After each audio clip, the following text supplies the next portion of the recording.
In today's video, I'm going to teach you how to set send and receive interval in Outlook. We'll walk through the Outlook interface to make sure your email behavior matches your schedule, and you'll see exactly where to turn on time-based automatic replies and customize the message people receive while you're away. Start by opening your web browser and searching for Outlook. In the results, select the official Outlook site to launch your mailbox. If you're prompted to sign in, go ahead and do that so you land on your inbox. Once you're in Outlook, look toward the top area of the window.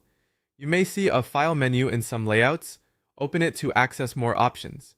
From there, continue into settings. If you recognize the gear icon in the top right corner, that's the same settings area you want. Inside settings, locate the account section. This is where Outlook groups controls related to your mailbox behavior and availability. Next, go to automatic replies.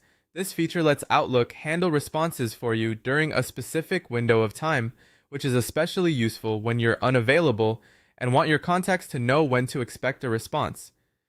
Turn on automatic replies.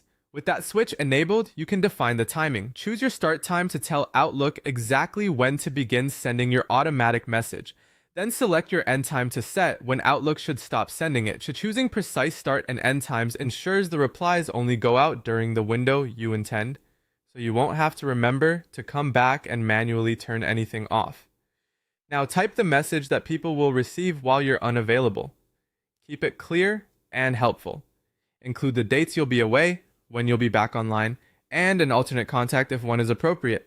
A concise, well-structured note prevents confusion and sets expectations without overwhelming the recipient.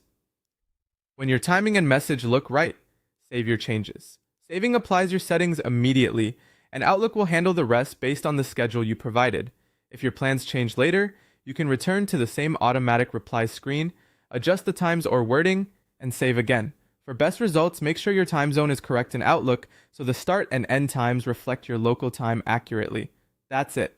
You've set Outlook to manage replies within a defined window, keeping your inbox professional and your senders informed without any extra work on your part.